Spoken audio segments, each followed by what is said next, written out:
Maayong adlaw mga idol. Share ko lang itong pag-akyat namin sa Bossier Mount Everest mga idol. Papunta kami ngayon sa summit. Sinusubukan kong sundan tong nasa unahan. Yan o, chill na chill lang sila mga idol o. Parang kala mo, patag lang oh. Iba talaga, partida mga idol, mga naka 160, 180 travel yan mga idol. Ayun yung isa o bumulusok na pababa. Ang galing naman nun. Titingnan natin mga idol kung aabot tayo dito sa summit.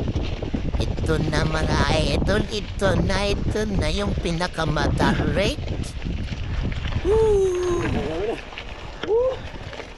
Finally.